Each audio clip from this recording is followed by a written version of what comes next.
1985, un ingénieur de Porsche faisait face à un problème qui n'aurait pas dû en être un.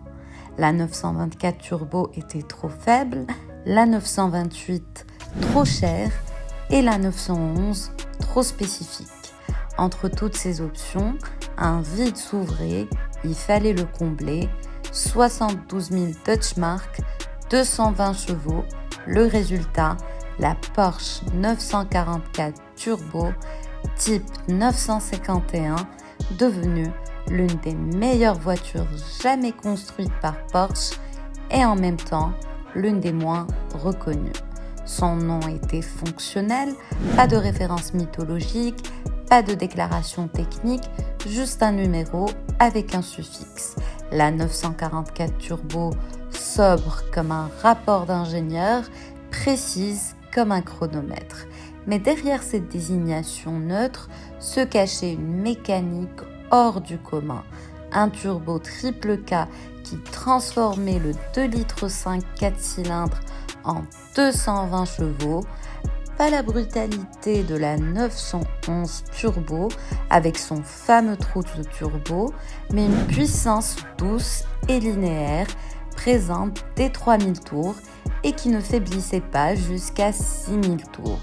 La technique était une symphonie d'équilibre, le moteur était placé devant, légèrement derrière le train avant, la boîte de vitesse était à l'arrière, reliée avec un arbre de transmission de 2 mètres.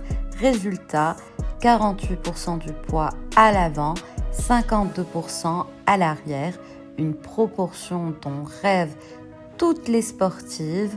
Le système transaxal, autrefois moqué sur la 924 comme solution de secours, était devenu parfait sur la 944 Turbo.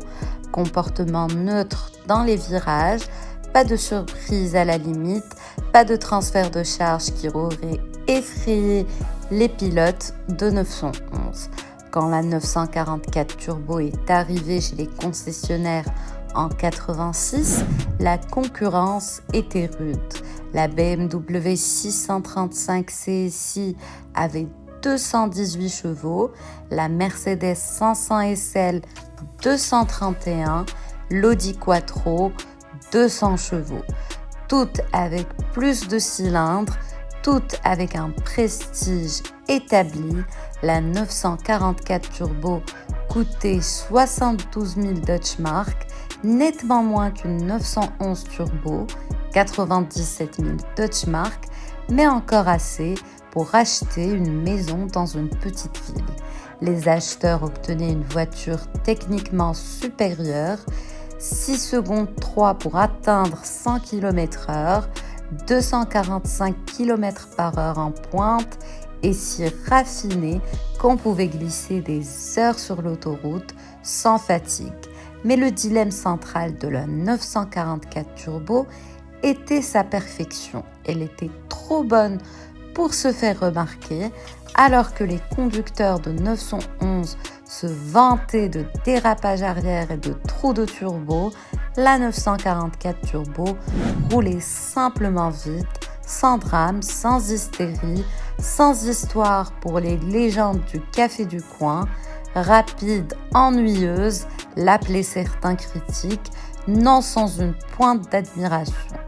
Une voiture qui ne surprenait jamais parce qu'elle fonctionnait toujours parfaitement. Le marketing accentuait encore ce dilemme. Porsche présentait la 944 Turbo comme la sportive raisonnable, parfaite pour les managers voulant aller vite et en sécurité au travail, sans les excentricités d'une 911. Les publicités ne montraient ni pneus en feu ni circuit de course, mais des messieurs élégants glissant calmement dans les virages. En termes d'image, c'était catastrophique. Celui qui achète une sportive ne veut pas de la raison, il veut des émotions, du danger, le sentiment de conduire quelque chose d'unique.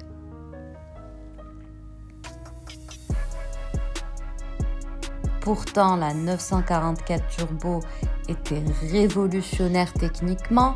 En 87, elle a été la première Porsche à avoir un compteur allant jusqu'à 300 km/h, un signal que même la 911 n'osait pas encore.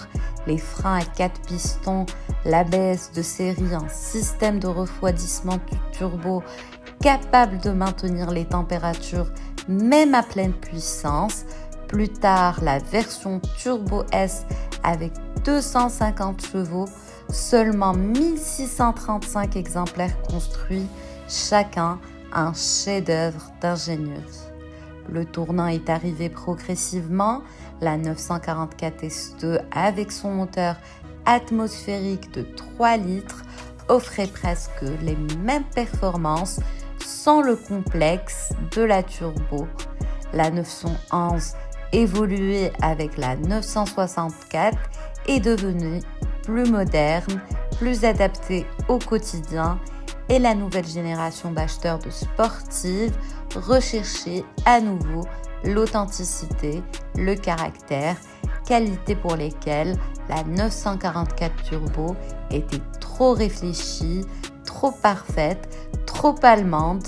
En 91, la dernière 944 Turbo sortait d'usine, seulement 23 700 exemplaires produits, une fraction de la production de la 911. Que s'est-il donc vraiment passé avec la 944 Turbo? Elle a été victime de sa propre brillance. Dans un monde adorant la mythologie des sportives, elle offrait la rigueur de l'ingénieur. À une époque avide de drame et d'adrénaline, elle apportait perfection et fiabilité. Elle était le Michael Schumacher des sportives, techniquement supérieure, mais trop parfaite pour les rêves des gens. Aujourd'hui, plus de 30 ans plus tard, cette perfection est redécouverte. Une bonne 944 Turbo vaut désormais entre 30 000 et 50 000 euros, toujours moins qu'une 911 comparable, mais 10 fois plus qu'il y a 20 ans. Les collectionneurs voient ce que les contemporains avaient manqué. Peu de voitures sont aussi rapides sans effort, équilibrées et fiables. La 944 Turbo ne vieillit pas, elle s'améliore. Elle est comme un chronomètre suisse dans un monde de montres connectées, intemporelles, précises et d'autant plus précieuses que l'artisanat réel se fait rare. Celui qui conduit aujourd'hui une 944 Turbo ne conduit pas une voiture, il conduit une philosophie, la philosophie selon laquelle le meilleur est souvent le plus discret, que la vraie grandeur n'a pas besoin d'être bruyante et que parfois la solution parfaite est trop parfaite pour être comprise. Peut-être est-ce là l'ironie ultime, la 944 Turbo était en avance sur son temps et c'est pourquoi elle est devenue intemporelle. Une voiture pour ceux qui comprennent que le meilleur n'est pas toujours le plus célèbre, mais parfois simplement le meilleur.